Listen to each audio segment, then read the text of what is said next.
अस्सलाम वालेकुम। कैसे हैं आप सब? अच्छा जल्दी जल्दी बताएं कि ईद की सफाइयाँ किस किस ने कर ली। अच्छा क्या फ्रिज की ही सफाइयाँ कर रहे हैं कि किचन की भी सफाइयों में मसरूफ़ हैं आप लोग? अच्छा मैंने तो फ्रिज की 1 हफ़्ता पहले सफाई कर ली थी। वो हुआ ऐसा कुछ कि लाइट चली गई थी कुछ लंबे टाइम के लिए, ठीक है ना? तो फ्रीज़र में जितनी भी बर्फ़ थी वो खुद ही मेल्ट होना शुरू हो गई थी। फिर मैंने सोचा मैंने 2 दिन बाद भी सफाई करनी ही करनी है, क्यों ना फ्रिज की आज ही सफाई कर लूँ। तो फ्रिज तो मैंने 1 हफ़्ते पहले ही साफ़ कर लिया था। और आप लोगों ने कितनी देर पहले साफ़ किया है मुझे जल्दी जल्दी कमेंट्स बॉक्स में बताइए। आज मैं कर रही हूँ किचन की क्लीनिंग। अच्छा जी, किचन की क्लीनिंग जो मैं कर रही हूँ वो मैं एक लिक्विड किससे कर रही हूँ जिससे इसकी ग्रीस, इसकी चिकनाहट और इसमें चूंठियाँ भी नहीं आएंगी। वो सब कुछ कैसे, यानी कि एक लिक्विड बनता है जिसे डिश वॉश लिक्विड से बनता है, बेकिंग पाउडर से बनता है और विनीगर से बनता है। ये तीनों चीज़ों को मिक्स करें, नमक भी ऐड कर सकते हैं, ठीक है।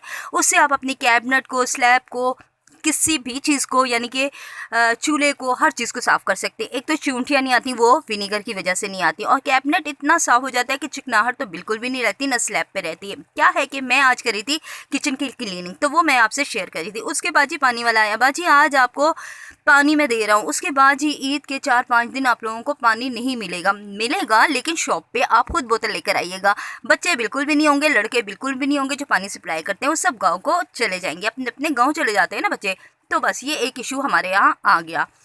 उसके बाद जी मैंने किचन की क्लीनिंग से पहले बर्तन धो लिए थे, डिनर सेट अच्छे से वॉश कर लिए थे, क्योंकि बकरा ईद है, आपको पता है खाना पकाना, मेहमानों का आना जाना, तो इन चीज़ों की बहुत ज़रूरत होती है। पहले से वॉश की हों तो आपको मसला नहीं होता। इसी तरह मैंने चमचों को भी अच्छे से वॉश किया, उसे टोकरी में रखा और ड्राई करके इस जो प्लास्टिक का बॉक्स है ढक्कन वाला है इसके अंदर रख दूँगी। उससे क्या होगा, ये गंदे नहीं होंगे, इसमें मिट्टी नहीं जमेगी। हाँ ये ड्राई करके रखना है, वरना तो इसमें एक अजीब सी स्मेल पैदा हो जाएगी कि दोबारा आपको धोना पड़ेगा। इसलिए आप इनको खुश करके रखें ताकि दोबारा धोना ना पड़े और धुली हुई चीज़ आपको मिल जाए। अच्छा क्या है कि यहाँ तक तो मेरे बर्तनों की क्लीनिंग और किचन की क्लीनिंग हो गई थी। उसके बाद जी फर्श धोने से पहले मैंने सोचा इस टोकरी को धो लूँ, क्योंकि ये मैं हफ्ते में या 15 दिन, महीने में 15 दिन बाद धोती हूँ, क्योंकि डेली तो मैं धोती ही नहीं हूँ, ये ना मेरे पास इतना टाइम होता है, ठीक है ना।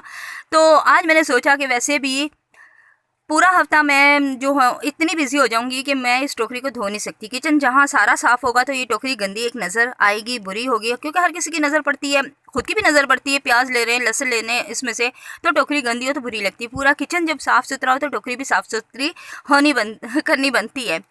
अच्छा क्या है कि मुझे अभी बाज़ार भी जाना है, मुझे प्याज, लहसुन वगैरह, अदरक, टमाटर वगैरह ये सब कुछ लेकर आना है। आपको पता है ईद की वजह से ये चीज़ें सारी महंगी भी हो गई हैं, ठीक है। और सबसे बड़ी बात है ईद के 4-5 दिन यानी पूरा वीक समझे हमारे इलाके में, हमारे एरिया में बिल्कुल भी सब्ज़ी नहीं मिलती, सब्ज़ी बिल्कुल नहीं मिलती ना। शॉप्स ऐसे बंद होती हैं जैसे कर्फ्यू लगा हुआ।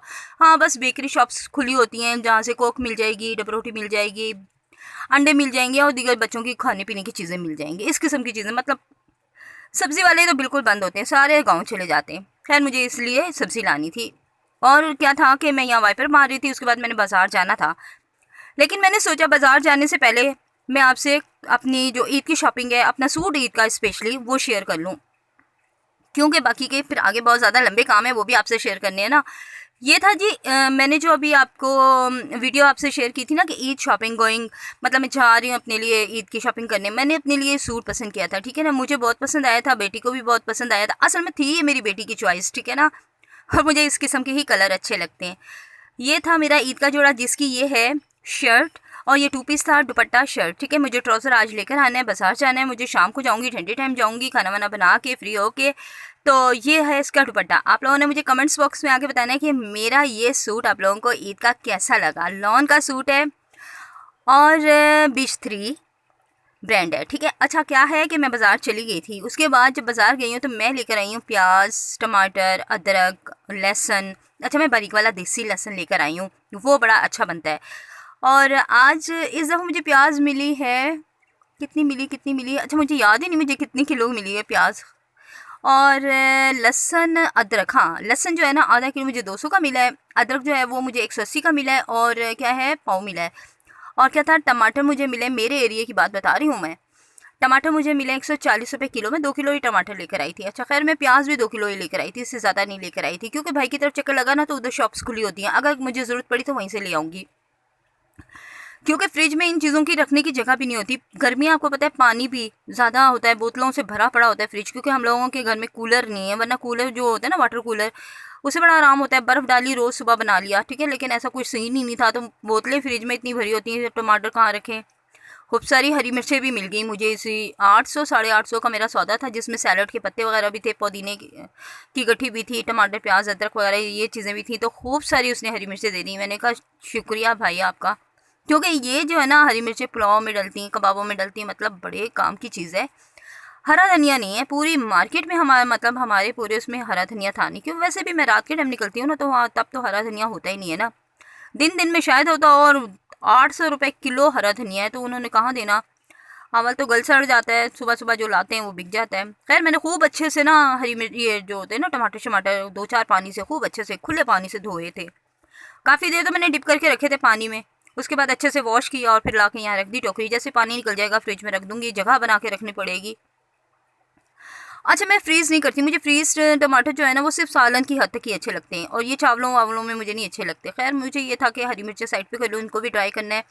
इनको ड्राई करके ना मोटा मोटा दरदरा सा जैसे चॉप कर लूँगी, उसके बाद इनको एक डबिया में करके रख दूँगी। अच्छा हाँ, ये मैं छुरी लेकर आई थी, क्योंकि मेरे पास छुरी जो थी ना तेज़ नहीं थी। मैंने कहा अच्छी सी तेज़ सी छुरी निकालना। अच्छा इसका दस्ता जो है ना प्लास्टिक का, लोहे का नहीं है, उसका नहीं है, किसका नहीं है, लकड़ी का नहीं है, और ये स्टील की छुरी है, ये काफ़ी तेज़ होती है। अच्छा क्या है कि मैं लेकर आऊँगी छुरियाँ तेज़ करने वाला, एक मिलता है वो हमारे एरिया में 300 का मिल रहा है, अल्लाह जाने बाहर आप लोगों के एरिया में कितने का मिल रहा है, वो लेकर आऊँगी। ये पुरानी छुरी मेरी बहुत तेज़ है, लेकिन ये टूट गई थी, लेकिन फिर भी मैंने इसको काम चलाने के लिए टेप से ना इसकी बैंडेज कर ली थी।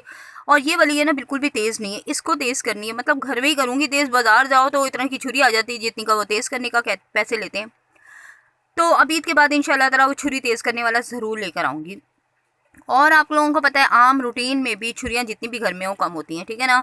बच्चों को फ्रूट्स के लिए भी चाहिए होती हैं काटने के लिए, मुझे सब्ज़ी के लिए काटने के लिए चाहिए होती हैं। फिर इस वजह से भी मुझे ये छुरी मिली है मुझे 200 रुपये की, 280 की थी, 250 की थी, लेकिन बार्गेनिंग जो होता ना हम ख़वातीन हर चीज़ में ही करती हैं। खैर 200 की ले आई। उसके बाद ये क्लीनिंग कर रही थी ना, तो क्लीनिंग में ये भी है कि आपके वॉशरूम क्लीन होने चाहिए, और वॉशरूम में आपके टॉवल जो हैं वो साफ़ सुथरे होने चाहिए, क्योंकि सम टाइम मेहमान आते हैं ना, हाथ धोते हैं, खाना वाना खाते हैं, तो उनको टॉवल की ज़रूरत होती है। हाथ धोने के बाद उन्होंने हाथ ज़रूर लाजमी पोंछना होता है। अच्छा पर्सनली बात बताऊँ ना, मैं टॉवल अपना ज़ाती यूज़ करती हूँ, अदरवाइज़ मैं पूरी फैमिली का अलग अलग ही रखती हूँ। मैं नहीं किसी का भी तौलिया यूज़ करना पसंद करती हूँ, और ना मुझे अच्छा लगता है। तो खैर मैंने अपने वॉशरूम को बहुत अच्छे से क्लीन कर लिया था, टॉवल धुला हुआ रख दिया था और साबुन रख दिया था। इस तरह ये है कि ईद की क्लीनिंग में जहाँ तक किचन की सफाई होती है, फ्रिज की सफाई होती है, घर की सफाई होती है, वॉशरूम की क्लीनिंग कभी नहीं भूलनी चाहिए। ये वैसे भी डेली बेस पे अच्छा होता है। वीडियो अच्छी लगी लाइक कमेंट्स कीजिएगा। Bye bye.